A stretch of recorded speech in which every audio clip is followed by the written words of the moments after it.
हाँ जी, साल ख़त्म होने आ गया। किहड़ा अकाउंट खुलवाना है, RRSP, TFSA या फिर इस साल इंट्रोड्यूस किया गया FHSA। अजे भी कन्फ्यूजन चल रही है इन्हां अकाउंट्स ਨੂੰ ਲੈ ਕੇ। पिछले एपीसोड ਵਿੱਚ ਅਸੀਂ ਕੋਸ਼ਿਸ਼ ਕੀਤੀ ਸੀ ਇਹਨਾਂ ਤਿੰਨੋਂ ਅਕਾਊਂਟਸ ਨੂੰ ਕੰਪੇਅਰ ਕਰਨ ਦੀ। RRSP ਤੇ TFSA ਤਾਂ ਪੁਰਾਣੇ ਅਕਾਊਂਟਸ ਨੇ, ਪਰ FHSA ਨਵਾਂ ਹੋਣ ਕਰਕੇ ਬਹੁਤ ਸਾਰੇ ਸਵਾਲਾਂ ਨਾਲ ਘਿਰਿਆ ਪਿਆ ਹੈ।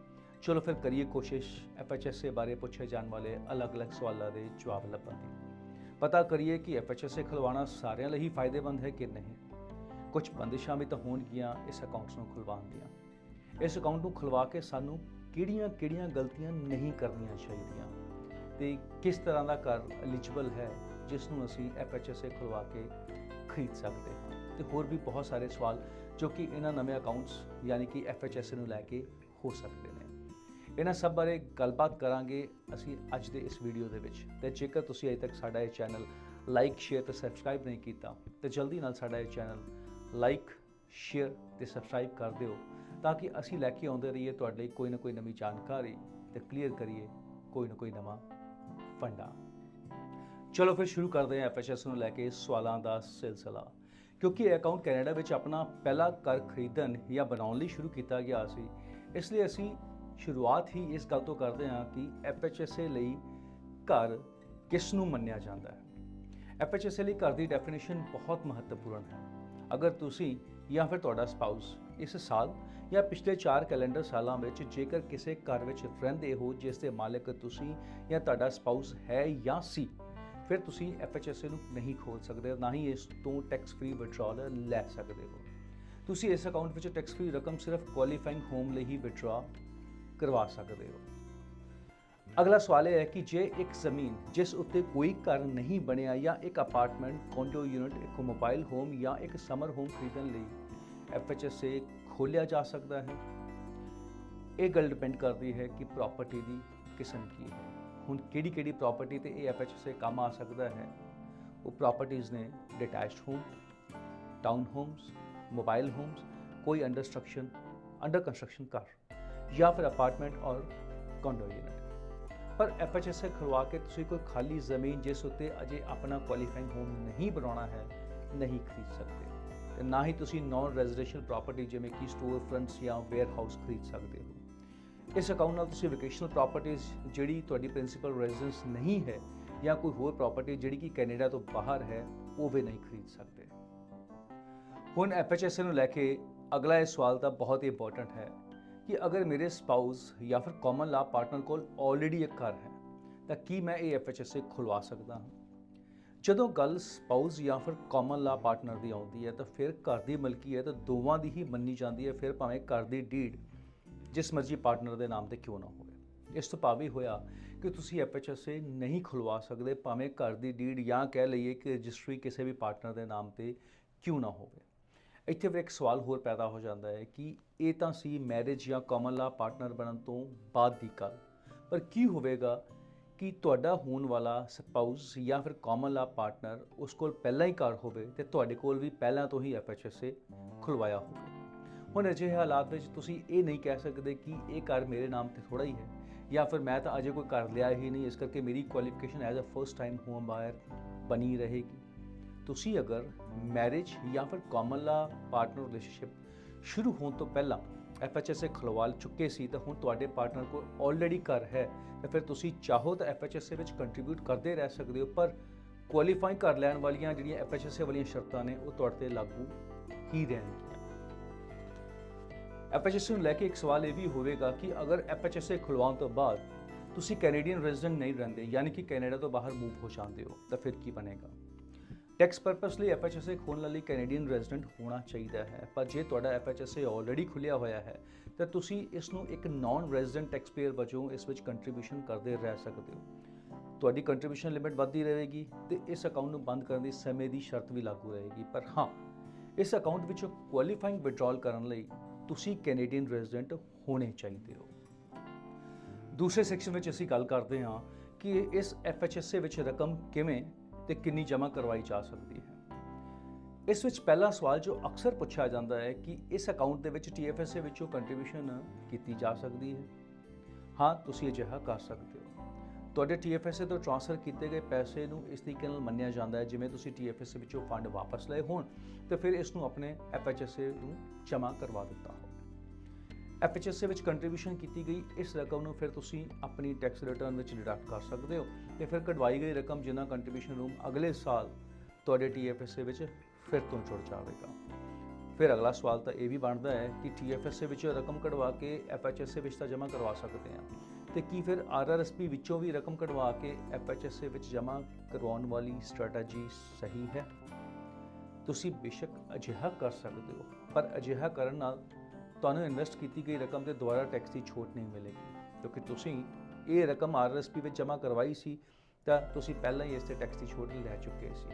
ਅਜਿਹਾ ਕਰਨ ਨਾਲ ਇੱਕ ਗੱਲ ਤਾਂ ਹੋਰ ਵੀ ਪਤਾ ਹੋਣਾ ਚਾਹੀਦਾ ਹੈ ਕਿ RRSP ਵਿੱਚੋਂ ਰਕਮ ਕਢਵਾ ਕੇ ਤੁਸੀਂ RRSP ਦਾ ਕੰਟਰੀਬਿਊਸ਼ਨ ਰੂਮ ਵੀ ਗਵਾ ਲਿਆ ਤੇ FHSA ਦਾ ਕੰਟਰੀਬਿਊਸ਼ਨ ਰੂਮ ਵੀ ਇਸਤੇਮਾਲ ਕਰ ਲਿਆ।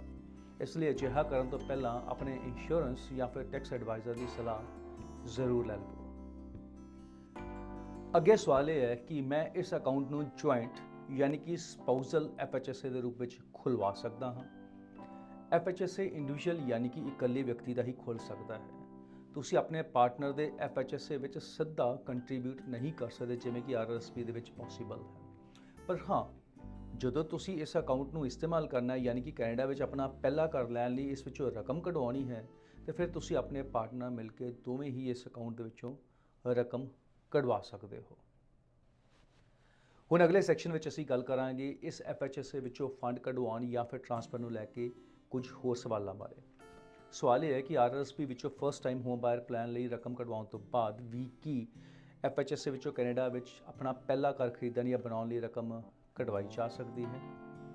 ਹਾਂਜੀ, ਬਿਲਕੁਲ ਇੱਦਾਂ ਕੀਤਾ ਜਾ ਸਕਦਾ ਹੈ। ਤੁਸੀਂ RRSP ਦੇ FHSA ਦੋਵਾਂ ਵਿੱਚੋਂ ਇੱਕੋ ਟਾਈਮ ਤੇ ਰਕਮ ਕਢਵਾ ਕੇ ਆਪਣਾ ਪਹਿਲਾ ਘਰ ਲੈਣ ਲਈ ਜਾਂ ਬਣਾਉਣ ਲਈ ਵਰਤ ਸਕਦੇ ਹੋ, ਯਾਨੀ ਕਿ RRSP ਦੇ $35,000 ਤੇ FHSA ਵਿੱਚੋਂ $40,000 ਤੇ ਟੋਟਲ ਹੋ ਗਿਆ $75,000 ਤੇ ਜੇਕਰ ਤੁਸੀਂ ਕਪਲ ਹੋ ਤਾਂ ਇਹ ਫਿਰ ਰਕਮ $1.5 ਲੱਖ ਬਣ ਜਾਂਦੀ ਹੈ।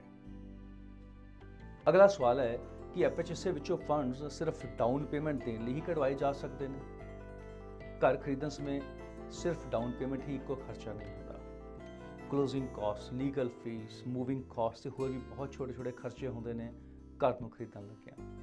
FHSA ਵਿੱਚੋਂ ਕਢਵਾਈ ਗਈ ਰਕਮ ਨੂੰ ਤੁਸੀਂ ਬਾਕੀ ਦੇ ਉੱਪਰਲੇ ਖਰਚਿਆਂ ਲਈ ਵੀ ਇਸਤੇਮਾਲ ਕਰ ਸਕਦੇ ਹੋ। ਹੁਣ ਸਵਾਲ ਹੈ ਕਿ FHSA ਅਕਾਊਂਟ ਖੁਲਵਾ ਲਿਆ ਤੇ ਹੁਣ ਟਾਈਮ ਆ ਗਿਆ ਇਸ ਨੂੰ ਬੰਦ ਕਰਵਾਉਣ ਦਾ। 15 ਸਾਲ ਬਾਅਦ ਜਾਂ ਫਿਰ ਜਦੋਂ ਮੇਰੀ ਉਮਰ 71 ਸਾਲ ਦੀ ਹੋਈ ਤਾਂ ਫਿਰ ਇਸ ਅਕਾਊਂਟ ਦਾ ਕੀ ਬਣੇਗਾ?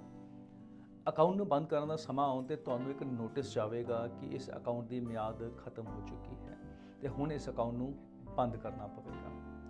ਅਗਰ ਇਸ ਅਕਾਊਂਟ ਵਿੱਚ ਕੁਝ ਜਾਂ ਫਿਰ ਸਾਰੀ ਰਕਮ ਬਚੀ ਹੈ ਤੇ ਜਾਂ ਫਿਰ ਤੁਸੀਂ ਇਸ ਰਕਮ ਨੂੰ ਟੈਕਸ ਫ੍ਰੀ RRSP ਵਿੱਚ ਜਾਂ ਫਿਰ ਟੈਕਸ ਫ੍ਰੀ RIF ਅਕਾਊਂਟ ਦੇ ਵਿੱਚ ਟ੍ਰਾਂਸਫਰ ਕਰ ਸਕਦੇ ਹੋ ਤੇ ਜਾਂ ਫਿਰ ਇਸ ਰਕਮ ਦੇ ਉੱਤੇ ਵਿਦ ਹੋਲਡਿੰਗ ਟੈਕਸ ਦੇ ਕੇ ਤੁਸੀਂ ਇਹ ਰਕਮ ਕਢਵਾ ਵੀ ਸਕਦੇ ਹੋ। ਔਰ ਇੱਕ ਸਵਾਲ FHSA ਨੂੰ ਲੈ ਕੇ ਇੱਕ ਹੋਰ ਕਿ ਮੈਂ FHSA ਵਿਚਲੀ ਰਕਮ TFSA ਵਿੱਚ ਟ੍ਰਾਂਸਫਰ ਕਰ ਸਕਦਾ? FHSA ਵਿਚਲੀ ਰਕਮ ਨੂੰ ਟੈਕਸ ਫ੍ਰੀ ਕਢਵਾਉਣਾ ਹੋਵੇ ਤਾਂ ਫਿਰ ਕੁਆਲੀਫਾਈਂਗ ਘਰ ਲੈਣਾ ਪਵੇਗਾ। ਟੈਕਸ ਫ੍ਰੀ ਟ੍ਰਾਂਸਫਰ ਕਰਨਾ ਹੋਵੇ ਤਾਂ ਫਿਰ RRSP ਜਾਂ RIF ਦੇ ਵਿੱਚ ਹੀ ਅਸੀਂ ਇਹਨੂੰ ਕਰ ਸਕਦੇ ਹਾਂ।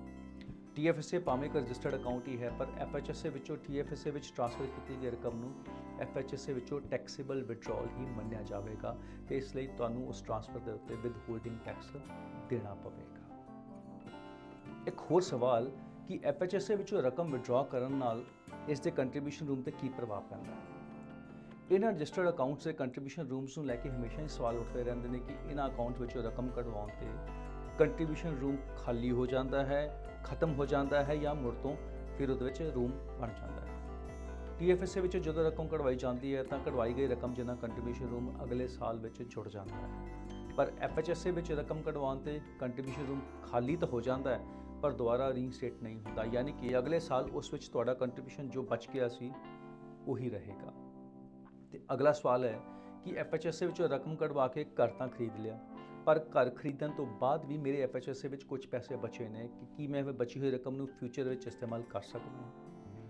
ਆਪਣੇ ਘਰ ਵਿੱਚ ਜਾਣ ਤੋਂ ਬਾਅਦ ਤੁਹਾਡੇ ਕੋਲ 30 ਦਿਨਾਂ ਤੱਕ ਦਾ ਸਮਾਂ ਹੁੰਦਾ ਹੈ ਜੋ ਖਰਚਿਆਂ ਲਈ ਜਿਵੇਂ ਕਿ ਮੂਵਿੰਗ ਕਾਸਟ ਵਗੈਰਾ ਲਈ ਤੁਸੀਂ ਟੈਕਸ ਫ੍ਰੀ ਫੰਡ ਕਢਵਾ ਸਕਦੇ ਹੋ।